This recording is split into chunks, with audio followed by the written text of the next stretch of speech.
我瞒着爷爷跪在地上，任由同龄人把我当马骑，每个骑我的人还送一根冰棍，因为这样我才能赚钱给爷爷买虱目鱼治病。这没关系，爷爷没有吃虱目鱼也不会死的。咱们邱家没有你就不能传宗接代了。爷爷，我不懂什么是传宗接代，我只知道你对我的爱。自从父亲死后，妈妈就跑了。您辛苦做手工油纸伞把我拉扯大，还不幸染上怪病，锯掉一只脚，而且另一只也快保不住了。我听邻居说吃虱目鱼能治好您的病，我没钱买，于是偷偷跑到别人地里挖蛤蜊，却被养殖场主人发现，像打狗一样把我教训一顿。我不服，就在我思考怎样才能赚钱给爷爷治病时，却发现残疾的同学去学校，身边的同学像看不见他一样一一路过。骨子里的教养让我不忍心忽视他的存在，所以迟到成了我的日常。但老师从不听我解释。邱阿忠，你是来吃营养午餐的是不是？我也想吃营养午餐，但我家买米钱都没有，哪有钱交营养午餐？同学在教室上课，我在厕所上课，我早已经麻木了老师不讲理的态度，甚至记不清他几次这样对我。我熟练地接了一桶水泼了上去，却没发现刚才校长拉肚子，提前进了厕所，这导致我把校长淋了个落汤鸡。男老师看我可怜，黄老师，怎么不让他回去吃午饭呢？叫他扫个厕所，把校长全身淋得像落汤鸡一样，真是朽木不可雕也。我看孔子来教他也没用。我看他挺不错的，你看，学校哪条水沟他都打扫得干干净净的。黄老师，我看你喜欢的话就转到你班上去读好了。我比你还想转到男老师班里，这样就不用再忍受无尽的误解和委屈。午饭时间，我跪在校长的餐桌面前，校长吃的是我从未吃过的山珍海味，我被校长的吃相馋哭了，狠狠地吞了吞口水。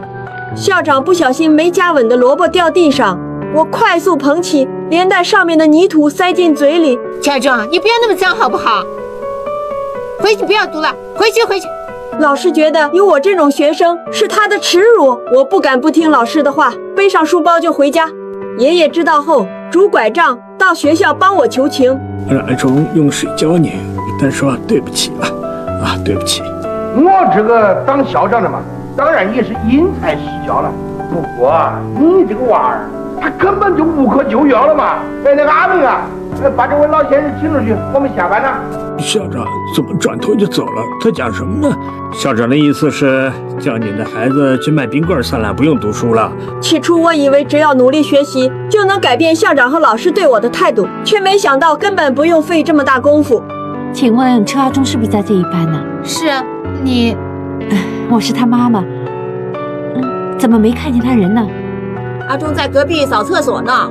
当妈妈在看见在厕所上课的我，不禁涌出泪花。我看了一眼这个没有感情的至亲，在脑海演练无数遍的话语，却在见面这一刻化成沉默。在这之后，我以为辛勤的劳动终于换来老师的认可。校长破天荒地给了我一张勤劳小能手奖状，却被班上最调皮的同学抢走。吵！5年级甲班邱阿忠同学，因为他妈妈跳脱衣舞。奖状还给我！我终于明白为什么妈妈回来那天，爷爷这么不待见妈妈。你要拖，跑得远一点去拖。你不要面子，我们祖孙还在这儿住下去呢。他们过分地把我唯一的奖状撕掉。后来是我唯一的朋友顺天帮我把奖状用浆糊一块块地贴到墙上，他比我还兴奋地叫我爷爷看。水龙叔公，你看，这是我们校长颁给阿忠的。办什么大便纸啊？大便纸真是。我不懂，这明明是奖状，为什么爷爷说是大便纸？这晚我兴奋得难以入睡，转头却看见爷爷趴在地上，爷爷的乌角病发作了。爷爷，快点进来！爷爷！我进屋，带上斗笠，跑到顺天家，跟他一起用斗车，冒着大雨把爷爷送进医院。爷爷疼得哭天喊地。阿忠啊，回去睡吧啊！你爷爷的脚明天跟我一样锯掉就不疼了啊！你回去睡。听到我爷爷的脚要锯掉，我怎么还睡得着？顺天问我爷爷没了脚，不能赚钱了怎么办啊？如果爷爷养不起我，那我就养起爷爷。我想起校长的话，去卖冰棍儿，但是我身上没钱买冰棍儿怎么办？顺天说他有办法。第二天，他带着我偷偷把别人车上的牛车油桶拿走，带我鬼鬼祟祟地来到寺庙，他拿给我一根棍子，让我去把功德箱的钱粘出来买冰棍。看着庄严的神像，我心里有些发慌。我强忍心慌，在神像的注视下悄悄地走进去。他俩把在门口帮我看有没有人进来。我小心翼翼地伸进去，捻起1块钱，抬头却被神像吓得落荒而逃。干这种缺德的事情，总感觉以后会有报应遭在我身上。就在我打算放弃时，顺天却把我们推出去。他一张一张地把钱粘出来。我用偷出来的钱买了一个装冰棒的箱子，还特意在井口模仿大人叫卖：卖冰棒，卖冰棒，卖冰棒。做生意却没有我想的这么简单。一开始根本没有人买我的冰棒，后来顺天给我出主意，只要买冰棒的人就能把我当马骑。这个点子一下子就吸引了很多人买我的冰棒。被人骑虽然很辛苦，但能赚钱给爷爷买虱目鱼吃，再辛苦也是值得。辛苦了几天，终于存了点钱。我到摊位上挑了一条最新鲜的虱目鱼，老板却强行把我的虱目鱼换成不值钱的狗母鱼塞进我手里，硬逼着我把鱼收下。我被他的气势镇住，委屈地收下狗母鱼，做成鱼羹带给爷爷吃。看着爷爷喝鱼比我自己吃鱼还开心。为了吸引更多人买冰棍，顺天帮我把脸化妆成小丑，却把上次撕我奖状的坏小孩吸引了过来。他比其他人更用力地骑在我身上，我双腿颤抖地支撑起他的身体，但还是顶不住他的恶意压迫。顺天的妈妈发现他欺负我后，帮我出气。哎呀，你怎么了？流血了！这些死小子，你们有没有家教啊？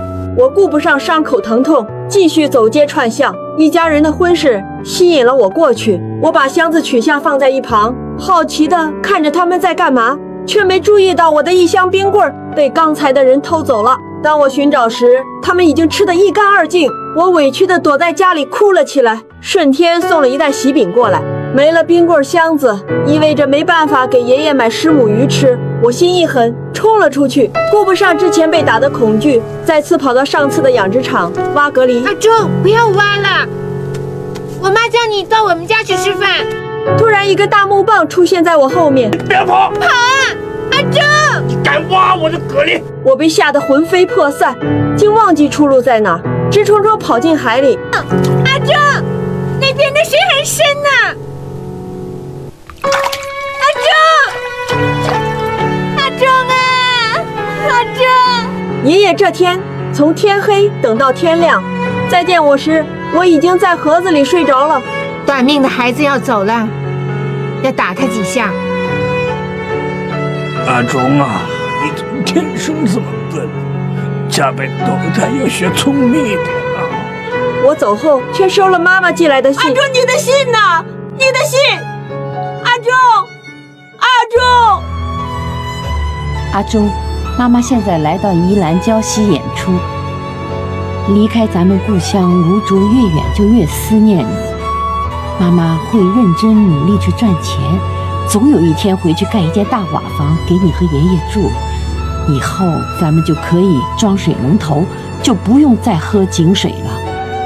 还有，妈妈已经把你下学期的营养午餐的钱交给学校了。我相信下一次妈妈回去看见你的时候呢，你应该是肥肥胖胖的，不会再是瘦巴巴的了。还有啊，你要好好的读书，不要像妈妈连封信也要拜托人家写，因为妈妈到处在演出，所以呢无法留下地址。妈妈交代给你，你要帮妈妈好好的照顾爷爷。